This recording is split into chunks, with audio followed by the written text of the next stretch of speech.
Welcome back to our channel. तो आज की वीडियो में हम लोग देखने जा रहे हैं most important questions, chemical reactions and equation. हमारी जो साइंस है उसका चैप्टर नंबर 1 है, केमिस्ट्री के पार्ट के अंदर आता है ये। इसके मोस्ट इंपॉर्टेंट क्वेश्चंस देखने वाले हैं जो कि मैक्सिमम टाइम रिपीट हुए हैं बोर्ड एग्जाम के अंदर इस चैप्टर से।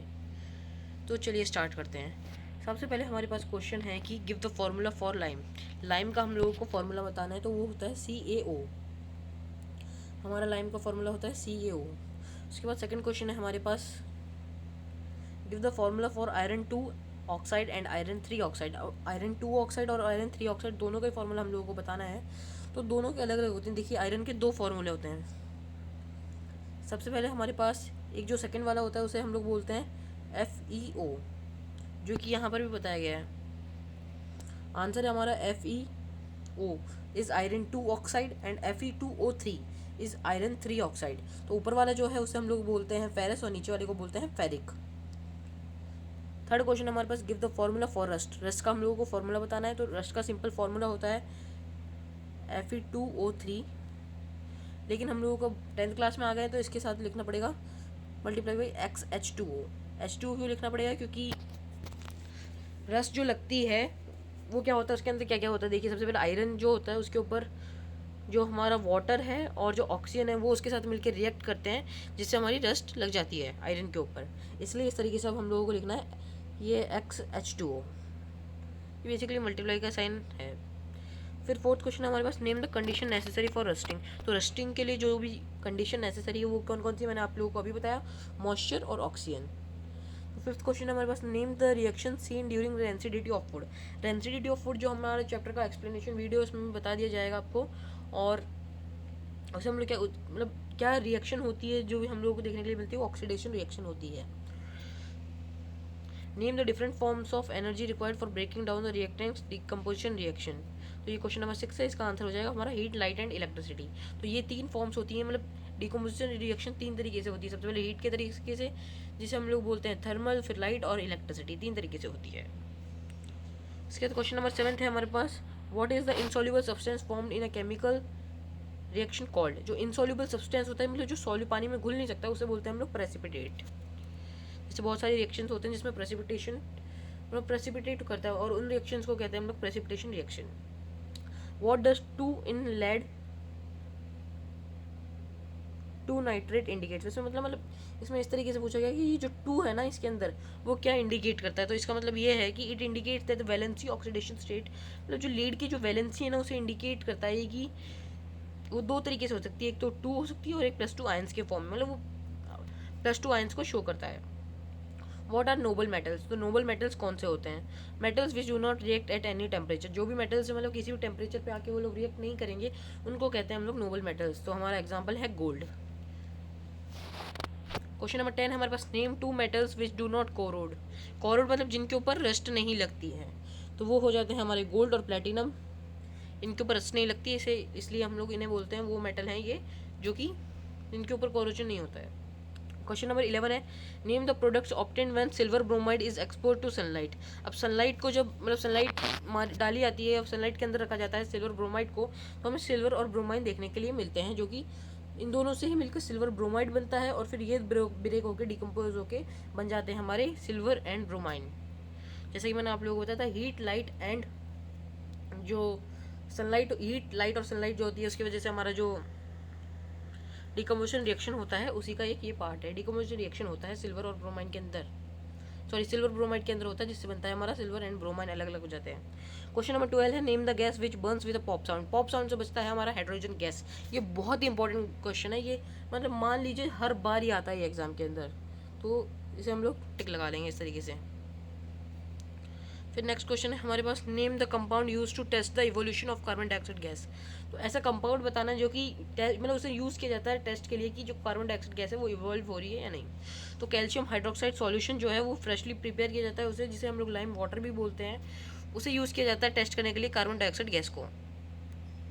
क्वेश्चन नंबर 14 हमारे पास, name the gas evolve when lead nitrate is heated. मतलब जब लीड नाइट्रेट को हीट किया जाता है तो कौन सी गैस निकलती है। तो हमारे पास निकलती है कौन कौन सी गैसेज, एक निकलती है नाइट्रोजन डाइऑक्साइड और एक होती है हमारे पास oxygen. Question number 15, write the formula for 2 oxide of sulphur. जो दो अलग अलग ऑक्साइड से सल्फर की वो हैं, एक है SO2 और एक है SO3। क्वेश्चन नंबर 16 है हमारे पास, give the examples of exothermic reaction. Exothermic reaction के हम लोगों को एग्जांपल बताना है जिसके अंदर जो एनर्जी है वो रिलीज होती है। क्या रिलीज होती है? एनर्जी। तो उसका एग्जांपल हो जाएगा हमारे पास respiration and water added to lime. Respiration हो जाएगा एक तो, और एक है वाटर एडिड टू लाइम, जिसके ऊपर हमारे जो बुक है उसके अंदर एक एक्टिविटी भी दिया हुई है, उसे भी हम लोग अच्छे से पढ़ने वाले हैं। Give one example of decomposition reaction that occurs in nature. सब क्वेश्चन नंबर 17 है, इसका आंसर हो जाएगा हमारा रोटनिंग ऑफ फ्रूट्स एंड वेजिटेबल्स। जो हमारे फ्रूट्स एंड वेजिटेबल्स जो हैं वो सड़ जाते हैं, उसे ही हम लोग बोलते हैं, मतलब वो एक तरीके से डिकम्पोजिशन रिएक्शन ही होता है उनके अंदर। क्वेश्चन नंबर 18 है, name the type of reaction in which 2 और more than 2 reactant form a single compound. तो ये सबसे इजी क्वेश्चन है, तो आप लोग सबको याद होगा कि ऐसा इसमें डेफिनेशन ही बता दिया गया है और पूछा गया है कि ये किस चीज़ की डेफिनेशन है। उस रिएक्शन का नाम बताना है हमें जिसके अंदर 2 या 2 से ज़्यादा रिएक्टेंट जो है वो एक सिंगल रिएक्टेंट बनने, मतलब सॉरी 2 या 2 से ज़्यादा रिएक्टेंट्स फॉर्म करते हैं एक सिंगल कंपाउंड को, तो उसे हम लोग कहते हैं कॉम्बिनेशन रिएक्शन। क्वेश्चन नंबर 19 है हमारे पास इस स्लाइड का last question, what is breaking and making of bonds in a chemical called. तो ये केमिकल के अंदर जो बॉन्ड्स बनते हैं और तो टूटते हैं उसे हम लोग कह देते हैं केमिकल रिएक्शन। तो आई होप ये 19 क्वेश्चन आप लोगों को क्लियर हो चुके होंगे। अभी हमारे पास 4-5 क्वेश्चन और हैं, उन्हें भी देख लेते हैं।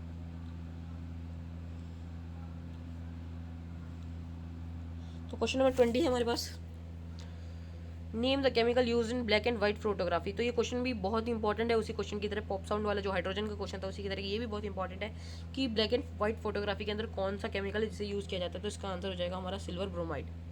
इसके ऊपर एक क्वेश्चन और देख चुके हैं हम लोग जिसमें बताया गया था कि सनलाइट के अंदर रखते हैं सिल्वर ब्रोमाइड को, तो सिल्वर और ब्रोमाइड अलग अलग हो जाते हैं। क्वेश्चन नंबर 21 है, name the ions present in barium sulphate. Barium sulphate के अंदर जो आयंस प्रेजेंट होते हैं उसका हम लोगों को बताना है क्या कौन कौन से प्रेजेंट होते हैं। एक तो बेरियम का जो होता है Ba2+, और सल्फेट हमारे पास SO4 2- जो है वो प्रेजेंट होता है बेरियम सल्फेट के अंदर, ये दोनों प्रेजेंट होते हैं। फिर क्वेश्चन नंबर 22 है, name the reaction which forms insoluble salts. तो इनसॉल्युबल सॉल्ट्स जो मैंने आप लोगों को बताया था कि प्रेसिपिटेट होता है जब इनसॉल्युबल जो चीज़ें हैं वो एक रिएक्शन के अंदर निकलती हैं, तो प्रेसिपिटेशन रिएक्शन इसका आंसर हो जाएगा।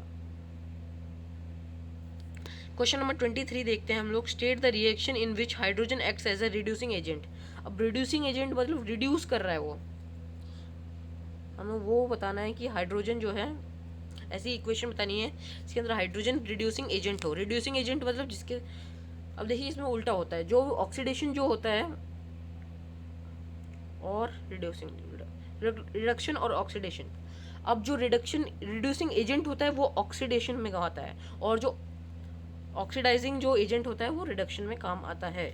जब ये आप लोग पूरी वीडियो देखेंगे हमारे चैप्टर एक्सप्लेनेशन की, तो वहाँ पे आप लोगों को अच्छे से समझ आ जाएगा।